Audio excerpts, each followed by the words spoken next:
माझं असं मत आहे का सध्या गरज कुठं आहे मेळघाट चिखलदरा हा जो एकंदरीत परिसर जर पाहिला तर रोज काही ना काही बातम्या आपल्यासमोर येतं आणि त्याच्यामुळं इथे 2-3 कॉलेज असताना मला असं वाटतं का हा विचार सरकारनं केला पाहिजे आणि त्यांनी अचलपूरला जर ते दिलं आमची फार जुनी मागणी होती आणि नंतर तुम्ही हे अमरावतीला करा पण प्राधान्यक्रम हे अचलपूरला दिलं पाहिजे.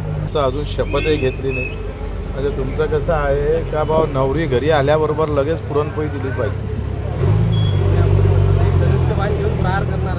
करू ना तर तुम्ही म्हणजे तुमचं असं म्हणणं आहे का बटन दाबल्यासारखे प्रश्न सुटले पाहिजे एवढे ते सोपे प्रश्न आहे.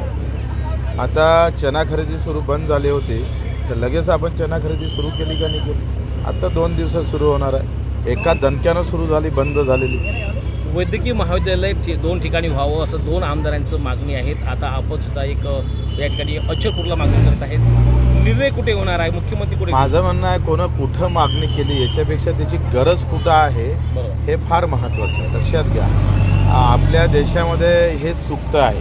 जसं एस टी महामंडळातला ड्रायव्हर त्याला 10,000 15,000 काम करावं लागतं. एसीमध्ये कलेक्टरसोबत असणाऱ्या चालकाला 70,000 रुपये 40-50-60,000 रुपये पगार भेटतं. तर सगळ्यात कष्ट कोणाचे जास्त आहे. एकनाथ शिंदे मुख्यमंत्री व्हावं या ठिकाणी आता आमदार चिपळूण यांचं मागणी होती. आता शब्द होता तो शब्द आता कायम राहणार आहे. मुख्यमंत्री पुन्हा एकनाथ शिंदे होणार आहेत का न आले काय कारण काय क्षमता नाही ताकद नाही ती मजबूती नाही आहे. मग असल्यानंतर मला असं म्हणतं आहे रात्री 2 वाजता सामान्य माणसासाठी दार उघडणारा तो कुठल्या जातीचा आहे धर्माचा आहे पंथाचा आहे कधी एकनाथांनी कधीच पाहिलं नाही.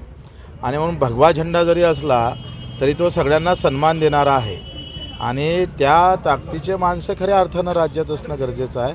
याचा अर्थ आम्ही काही फडणवीसांवर नाराज आहे असं नाही आहे पण आमची इच्छा आहे ते असायला कारण नाही. माझ्या पक्षातला माणूस नेता आमचे मुख्यमंत्री व्हायचा हे प्रत्येकाच्या अपेक्षा असतं. त्याच्यानं कोणाला विनाकारण दुःख व्हायचं कारण नाही पोटात दुःखाचं कारण नाही.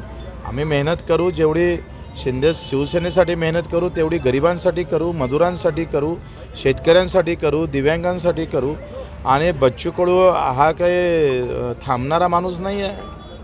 हम तो कूदने वाले आदमी है दौड़ने वाले हैं. अभी तो देखो शुरुआत तो हो गई है.